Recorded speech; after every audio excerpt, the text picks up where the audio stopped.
수천 년 전 인류의 기억이 닿지 못한 곳, 하늘과 땅이 하나였던 시절. 그 시절 한 나라가 있었다.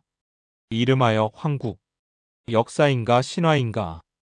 그러나 우리는 그 이름을 오래도록 전해 듣는다. 바로 하늘에서 온 나라라 불린 인류 최초의 국가.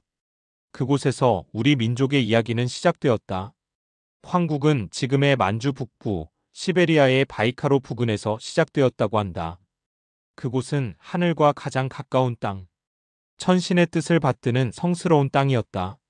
환단고기에 따르면 황국은 무려 5만 년 전에 세워졌다고 전해진다. 이것은 단순한 숫자가 아니다. 문명이 하늘에서 시작되었다는 상징, 그리고 인간의 정신과 우주를 연결하는 통로였던 것이다. 이 나라를 세운 자, 이름하여 환인. 그는 누구인가? 동양의 옥황상제, 인도의 브라흐마, 그리고 북방 민족의 창세신을 모두 아우르는 하늘의 제왕이자 천재였다. 그는 우주의 원리를 깨닫고 세상의 질서를 바로잡기 위해 하늘의 아들들과 함께 땅에 내려왔다. 환인은 단 한 명이 아니었다. 12명의 환인 천재, 그들은 각기 다른 시대의 황국을 다스리며 문명을 계승했다. 그들은 제사장이자 왕이었고 신과 인간 사이를 잇는 존재였다. 하늘을 보고 별을 읽고 땅을 가꾸며 백성을 다스렸다. 이로써 천재 문화가 시작되었다. 황국의 백성들은 밤하늘을 바라보았다. 별을 읽고 해와 달의 운행을 따져 시간을 측정하고 계절을 나누었다. 북두칠성, 삼태성, 하늘의 별들이 곧 달력이었다. 그들은 1년을 12달로 나누었고 태양과 달 그리고 별이 함께 만드는 우주의 이치를 깨달아갔다. 그리고 이때 문자가 탄생했다. 그 이름은 신지문자 또는 가림토 문자. 하늘의 뜻을 새겨 백성들에게 전하고 노래와 이야기로 후손에게 남겼다. 이 문자는 훗날 한글 창제의 정신과도 닿아 있다. 백성을 가르치는 바른 소리, 그 뿌리는 이미 이때 존재했던 것이다. 황국의 수도는 기록에 따라 다르지만 하늘에 가장 가까운 산, 태백산으로 여겨지기도 한다. 혹은 바이카로 인근 하늘과 맞닿은 성지에 수도가 있었을 것이다. 그곳에서는 하늘의 제사를 올리고 하늘의 뜻을 물었으며 지도자는 하늘의 대리자로서 백성을 다스렸다. 우리가 잊고 있던 이야기, 그러나 결코 사라지지 않은 기억. 하늘에서 온 나라, 하늘과 땅을 잇는 이 문명은 단순한 신화가 아닌 우리 정체성의 뿌리를 말하고 있는 것은 아닐까? 역사는 승자의 기록이지만 신화는 민족의 기억이다. 황국. 그 신화는 지금도 우리 안에서 살아 숨쉰다. 인류의 문명은 메소포타미아에서 시작됐다고 배웠습니다. 기원전 3500년경 수메르인들이 남긴 쐐기 문자와 점토판, 그리고 이집트의 피라미드가 세상에서 가장 오래된 문명의 상징이라 말하지요. 하지만 만약 그보다 수천 년 앞서 하늘의 뜻을 따르던 나라, 천손의 문명 황국이 있었다면 믿으시겠습니까? 1. 하늘에서 온 문명, 황국의 신비. 환단고기는 전합니다. 황국은 약 7000년 전 동북아시아 대륙 중심에서 시작된 인류 최초의 문명이라 했습니다.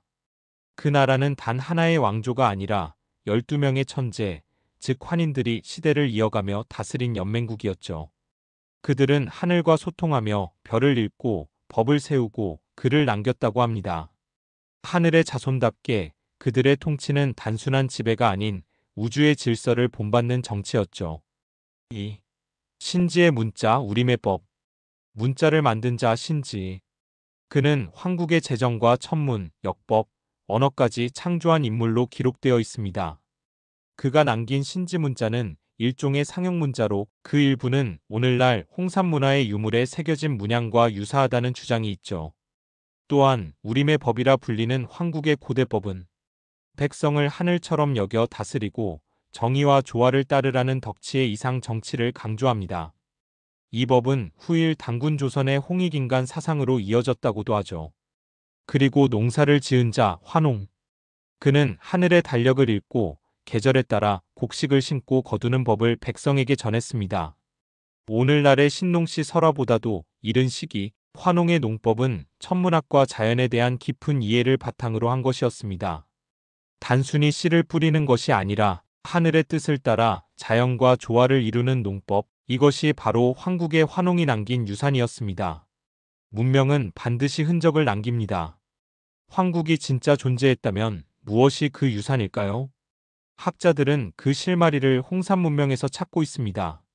기원전 4700년부터 존재했던 홍산 문명. 이곳에서는 놀라운 유물들이 쏟아졌습니다. 정교한 옥제 왕관, 하늘을 향해 제사하던 제단, 그리고 사람의 얼굴을 한 옥상까지.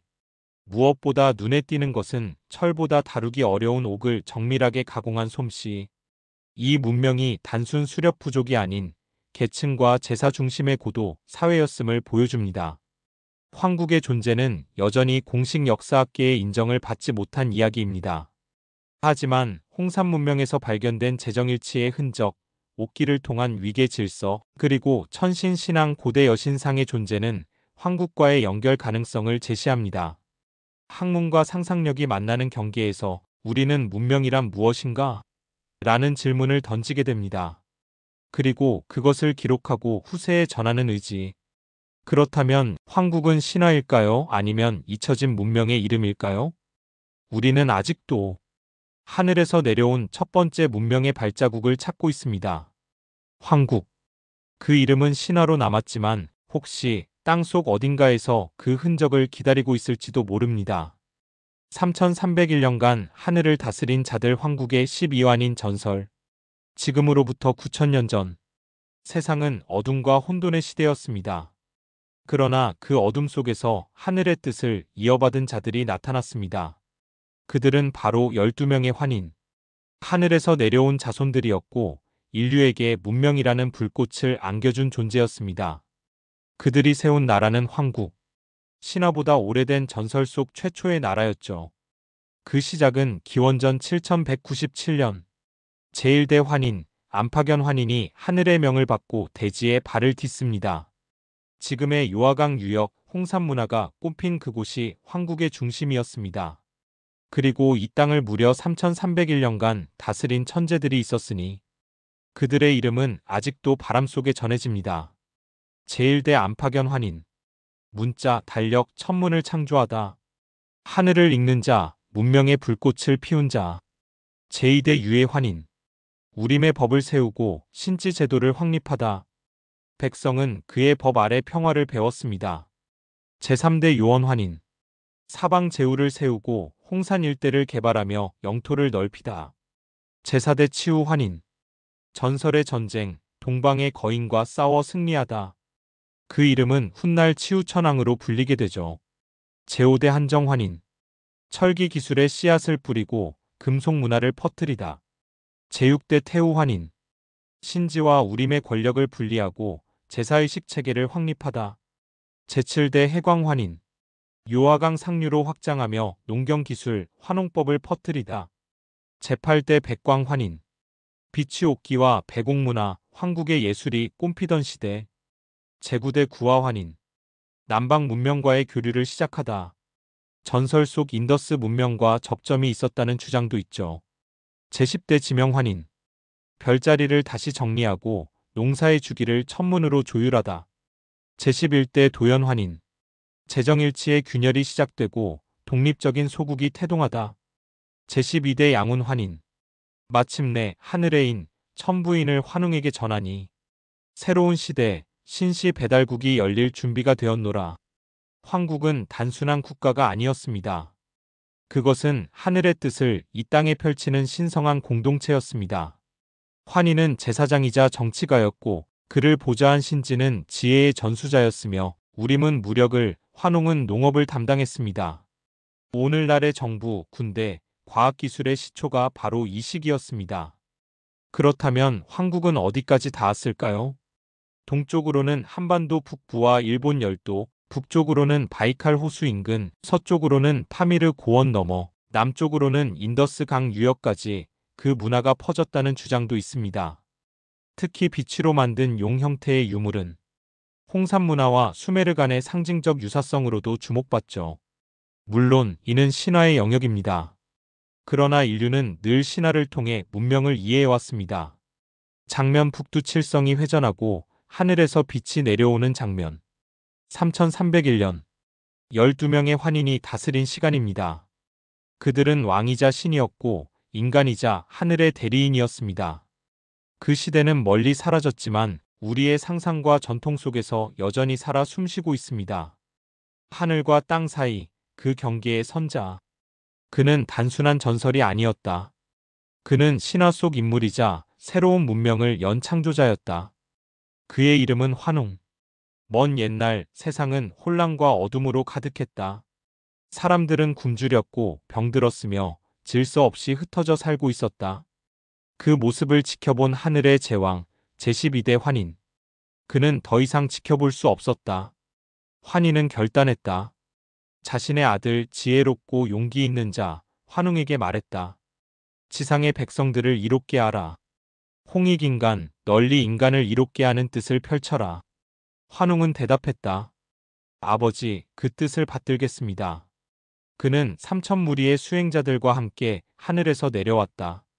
바로 태백산, 오늘날 백두산으로 알려진 그 신령한 산 아래 신단수. 그곳에서 하늘과 땅이 만났고 새로운 시대가 열렸다. 이 3,000무리는 누구였는가? 그들은 단순한 군대도 추종자도 아니었다. 풍백은 바람을 다스렸고 우사는 비를, 운사는 구름을 다스렸다고 전해진다. 그러나 이는 은유에 불과하다. 그들은 천문을 연구하고 농사를 지도하고 의술과 법률을 펴던 고대 지성 집단이었다. 인류 최초의 고등 전문 행정 조직이었을지도 모른다. 이들은 환웅과 함께 신시를 세웠다. 그것이 바로 배달국이다. 배달국, 이름 그대로 밝고 이로운 땅. 신시에서 시작된 그 나라는 단순한 국가가 아니었다. 하늘의 뜻을 땅에 전한 신성과 인간이 결합된 새로운 문명이었다. 배달국은 황국의 집계였는가? 혹은 분열된 세력인가? 수천 년을 흐른 오늘 우리는 그 의미를 다시 묻는다. 환단고기는 말한다. 배달국은 황국의 정신을 이은 나라였다. 그곳에는 여전히 천재 문화가 살아있었고 제천의식과 옥기의 문화, 여성 제사장의 흔적이 이어졌다. 초대 환웅은 거발한 환웅천왕으로 즉위했다. 그리고 18대에 걸친 통치가 이어졌으며 그 나라는 약 1565년 동안 존속했다. 그들이 전파한 것은 무력이나 정복이 아니었다. 법과 농사, 의료와 천문학이었다. 사람들은 글을 배우고 하늘의 뜻을 읽었으며 더 이상 굶주림과 무지에 떨지 않게 되었다. 이 시기에 전해지는 유명한 신화가 있다. 곰과 호랑이, 그리고 쑥과 마늘의 이야기. 곰과 호랑이는 사람이 되고자 신단수 아래서 수행한다. 쑥과 마늘만 먹으며 견디는 고된 시간. 결국 곰은 인간이 되고 그녀는 환웅과 결혼해 아들을 낳는다. 그 아들이 바로 당군이다. 이 이야기는 단순한 동화가 아니다. 곰은 생명과 부드러움, 목의 중심 사회의 상징. 호랑이는 공격성과 수렵, 폐쇄적 공동체를 나타낸다. 곰이 환웅과 혼인했다는 것은 자연과 하늘, 모계와 천손의 융합을 상징하는 것이다. 환웅과 배달국은 그렇게 새로운 민족의 틀을 만들었다. 그 민족은 하늘을 숭배했고 자연을 두려워했으며 사람의 도리를 중시했다. 이러한 흔적은 오늘날 고고학에서도 나타난다. 요하 지역에서 발견된 홍산문화, 옥기, 제단, 적석총, 여신상. 이 모든 것이 황국과 배달국의 존재를 암시한다. 중국은 이 문명을 자국 고대 문명의 뿌리로 설명한다. 그러나 우리는 다시 질문한다. 하늘을 섬기고 옥으로 제사하며 여성 제사장이 있던 이 문명, 과연 그것은 중화의 씨앗이었는가? 아니면 잊혀진 우리의 고대였는가? 주류학계는 여전히 신화라고 말한다. 당군도 배달도 황국도 모두 신화이거나 민간 전승이라고. 그러나 고조선 이전의 시간은 비어있다. 그 공백을 메우는 열쇠가 바로 이 이야기 속에 있을지 모른다. 배달국은 황국의 정신을 이었다. 그리고 당군은 배달국의 마지막 천왕, 18대 환웅의 아들로 기록되어 있다. 이제 그는 고조선을 연다. 즉 황국 배달국 고조선. 그 계보는 단절이 아니라 흐름이었다. 신화는 사실을 덧칠한 기억이다. 우리는 이제 그 기억을 복원해야 한다. 하늘에서 내려온 자손, 그들이 다스린 땅. 그곳에 문명이 있었다. 그곳에 우리 민족의 기원이 있었다. 우리가 잊었던 이야기. 우리가 외면했던 시간. 그 시작은 신단수 아래에서 하늘과 땅 사이의 작은 틈에서 시작되었다. 지금 우리는 다시 그곳을 바라본다. 신화 속 인물이 아닌 역사 속 선조로서의 환웅을 말이다. 배달국은 전설이 아니다. 그것은 잃어버린 우리의 과거다. 이제 그 잊힌 나라의 문을 다시 열어야 할 시간이다. 잊힌 역사의 조각들. 그 조각들이 오늘 다시 모이고 있습니다. 지금 우리는 왜 황국을 이야기하는가? 그리고 왜 지금 그 이야기가 더 중요해졌는가? 1905년 을사늑약, 1910년 경술국치. 나라를 잃은 것보다 더 뼈아픈 일. 그것은 역사를 빼앗긴 일이었습니다. 일제는 단순히 영토만 점령하지 않았습니다. 그들은 체계적으로 우리의 과거를 해체했습니다. 한민족은 본래 중국과 일본보다 뒤떨어진 후진 민족이라는 프레임을 심었고 단군 신화는 말살되었으며 고대사는 철저히 축소되었습니다. 황국, 배달국, 그것은 신화일 뿐이다. 그들이 남긴 말입니다. 하지만 질문해 봅시다. 정말로 모든 것이 허구일까요? 민족의 뿌리라는 말이 있습니다. 나무가 제대로 자라기 위해선 그 뿌리가 깊고 건강해야 합니다. 황국은 단지 신비한 전설이 아닙니다. 한민족의 뿌리를 되찾기 위한 역사적 상상력이자 동북아 문명권 속 주체적 위치를 찾으려는 정신적 노력입니다. 하늘에서 온 사람들, 천문과 달력을 만들고 언어와 법을 정립한 고대의 문명. 황국이라는 이야기를 믿든 믿지 않든 그 이야기의 중심에는 이런 질문이 있습니다. 우리는 누구인가? 환단고기. 이 책은 지금도 뜨거운 논쟁의 중심에 서 있습니다. 일부 학자들과 연구자들은 이 책을 고대 한민족의 역사서로 받아들입니다. 비록 후대에 편찬되었지만 구전된 기록이나 전승을 모은 가치가 있다는 것입니다. 환단고기를 역사라기보다 한민족의 신화적 정체성으로 이해하는 사람들도 있습니다. 그 안에 담긴 천손의식, 조화의 철학, 자연과 공존하는 가치가 중요하다고 말하죠. 일각에서는 환단고기가 조작되었거나 허구라고 주장합니다. 문헌의 진위, 편찬 시기, 내용상의 과장 등을 문제 삼는 것입니다. 그러나 분명한 사실은 이 책이 수십 년간 한민족의 뿌리를 찾으려는 운동의 중심에 있었다는 것입니다. 이제는 21세기. 역사는 단지 책 속의 기록이 아닙니다. 아이들은 유튜브로 역사 콘텐츠를 접하고 성인들은 다큐멘터리와 웹툰으로 과거를 체험합니다. 황국의 이야기는 더 이상 신비주의자들만의 것이 아닙니다. 황국은 지금 우리의 상상력 속에서 새로운 콘텐츠로 부활하고 있습니다. 또한 교육적으로도 민족의 정체성을 되짚고 주체적인 사고를 기르는 철학으로서의 가치가 부각되고 있습니다. 그것은 민족 우월주의가 아니라 과거와 미래를 연결하는 정체성과 방향성의 회복입니다. 역사는 과거의 기록이지만 그 해석은 현재의 정신을 반영합니다. 지금 우리가 황국을 말하는 이유는 잊힌 과거를 맹목적으로 숭배하기 위함이 아닙니다. 오히려 잃어버린 우리의 뿌리를 통해 미래를 새롭게 상상하기 위함입니다. 황국은 있었느냐 없었느냐의 논쟁을 넘어서 이제는 우리가 어디로 가야 하는가라는 질문에 대한 철학적 나침반이 될 수 있습니다. 하늘에서 온 이야기, 땅 위에 피어난 문명, 그리고 지금 그 기억이 다시 우리에게 속삭입니다. 지금 우리가 황국을 말하는 이유는 우리 자신을 되찾기 위한 여정이기 때문입니다. 영상이 마음에 드셨다면 구독과 좋아요, 알림 설정 부탁드립니다.